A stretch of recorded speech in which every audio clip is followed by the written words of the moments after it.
Isang mapagpalang araw po mga kaparehas. Biglaan po tayong bumisita na hindi po natin akalain na matatagpuan pala nating muli ang aspiring barangay captain at kasalukuyan pong barangay kagawad dito po sa barangay Kupang, Pandi, Bulacan. Ito pong taong ito pag andito talaga siya. Ito yung naglilingkod na hindi mo makikita na kaplastikan. Kasi pasensya ka na, nadaan lang po kami upang bisitahin ka at makipagbalitaan. Kumusta na po ba kayo ngayon? Good morning po sa inyong lahat, sa mga kabarangay ko dito sa Kupang. Ganun din po sa inyo, Sir Chris. Good morning po. Ako po ay ayos na ayos lang po. Bali, nung mga nakaraan, naging busy rin po ako dahil panay ang ulan. Iniisip ko po kung paano makakatulong ng paano dito sa mga kabarangay natin. Isa po sa mga nagawa po natin ay yung nagpalugaw po tayo nung nakaraan dito sa ating barangay. Ganun din po yung mga pagtatanim ng mga puno. Yun po kagawad, wala pong iniisip kundi ang makatulong sa ating barangay. Ayos na ayos lang po ako. Kasi napansin ko lang po parang bumabata po kayo. Parang hindi po kayo na-stress. Ano naman po sa atin, ang nagpapaligaya sa atin yung mga boss natin, yung nga yung barangay natin. Yung naniniwala sa atin, na pamilya, yung mga pamayanan natin dito. Yun po yung nagpapasaya sa akin. Ganun din po yung big blessing na nanggagaling sa Panginoon. Yun po yung nagpapasaya sa akin. Kasi ngayon po ito ang tanong ng ating mga kabarangay. Bagaman medyo malabo pa yung eleksyon daw, ang daming mga nagkalat na fake news na di umano na postpone daw. Maraming content creator, pasitabi po sa mga vlogger na gusto lang kumita, maglalabas lang hindi naman makatotohanan ng mga pagbabalita. Para po sa inyo, matuloy man po o hindi ang ating BSKE sa November 2, ito po bang mga programa po ninyo na napakaganda na talaga namang nararamdaman ng ating mga kabarangay dito, katulad lamang po ng meron po kayong mga kapihan, bandingan ng kapihan, meron po kayong regular na nagkakabit po ng mga solar lights, at mga nakaraan nga lang po nakita po namin, talaga nagandog po kayo ng mga palugaw at pagkain sa mga taong nangangailangan ng panandalian o maramdaman na kahit paano merong nag-aalala po sa kanila. At bukod po dyan, alam din po namin na talagang maraming humihiling sa iyo na mga naglalambing na kanilang mga needs sa buhay o sa grupo, hindi po napapahiya po sa inyo. Ito po bang eleksyon natin, kung hindi po ito matutuloy, tuloy-tuloy pa po ba ang ugali at malasakit ng isang Eliboy Roque? Po, tuloy na tuloy po yan, Sir Chris. Ang sa akin naman po, pwede siyempre matuloy man o hindi. Tuloy-tuloy po ang ating serbisyo dahil sinabi ko na rin po sa sarili ko, nung ako po ay naupo at nung hindi pa man lang naupo, talagang ginagawa ko na po ang pagtulong. Ngayon, kung hindi naman po natin kayang tumulong, hindi man po tayong tumanggi.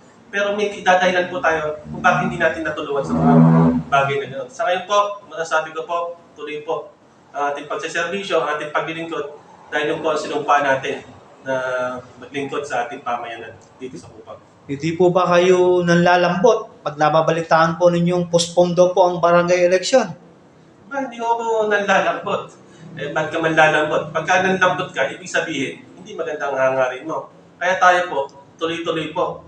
Dahil naniniwala po ako na biyaya galing sa Diyos.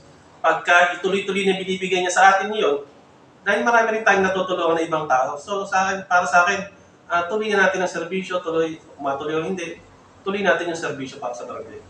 Wow, napakaganda ng paliwanag ng ating napakabait na barangay kagawad na anumang oras talagang tumutulong at dumadamay sa lahat na lumalapit sa abot ng kanyang makakaya.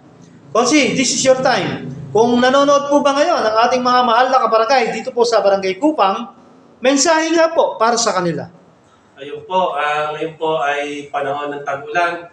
Uso na naman po yung mga sakit. Maraming pambagyong darating. Hindi po natin alam po ano-ano po yun. At sana po maging handa po lahat tayo, mga mahal kong kabarangay dito sa Kupang. At sa page ko naman, magpalo lang kayo. Tingnan nyo lang po na ang serbisyo natin ay tuloy-tuloy. Ganun pa man po, nandito na rin po ako na nasa doon na rin po. Gusto ko lang po sanang i-announce na ngayon na hindi ko inaasahan na nahimik po ako dahil ang iniisip ko po talaga ano pa yung mga gagawin sa mga susunod na araw.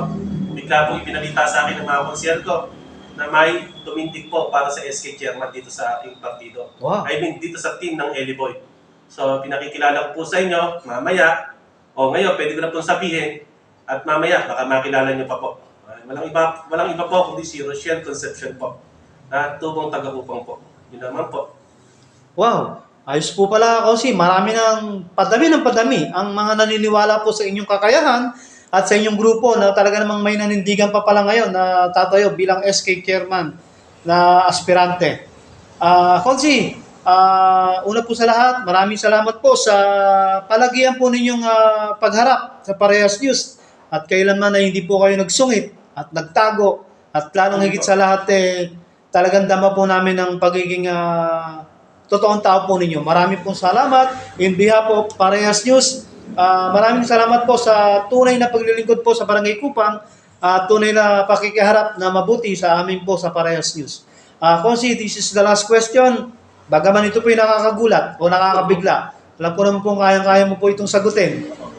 Kung sakali po pa na dumating ang panahon na may isang tao na susubok na wag na po kayo lumawak sa pagiging punong barangay. Ito po ba yung inyong pagbibigyan o buo na po ang desisyon po ninyo?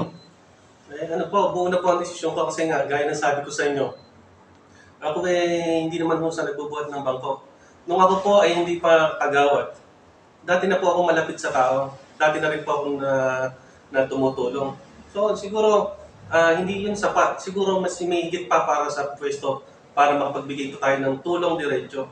Yung masasabi natin na pag pumasok sila sa barangay, hindi natin inuuna ang parangal, kundi inuuna natin yung pangangailangan ng taong bayan at huli kang aalis pagdating ng mga pangangailangan nila. So para sa akin, kung ano kalooban, pero para sa akin, tuloy. Tuloy na po ang ating paglaban bilang aspirante, matuloy man o hindi. So yung mga kalaban ko, kung sila po ay tutuloy din, maglaban-laban lang po, kili na lang po ng mga taong ang barangay kung sino po yung nasa puso nila, suriin po nila kung sino po talaga yung nararapat, sino ba talaga yung may magagawa, yung may pweba. So sana maging matalino ang mamamayan natin sa pagpili kung sino talaga ang nararapat, yung may puso at malasakit dito sa barangay natin. Yun lamang pang masasabi ko. Friends lang po. Kumbaga, ano pa lang po ang mangyari to, may the best man win po. Wow! Yan po mga kaparehas. Ang ating pong nakapanayam, buhat po dito sa Barangay Kupang, bayan po ng Pandi, Bulacan. Ang kagawad na nagseserbisyo at kailanman ay hindi naging perwisyo sa kanyang mga kabarangay na si Kagawad Eliboy Roque, ang eleganteng magserbisyo. Maraming salamat po, Kosi. Salamat po. Saludo po sa inyo, Barangay Kupang.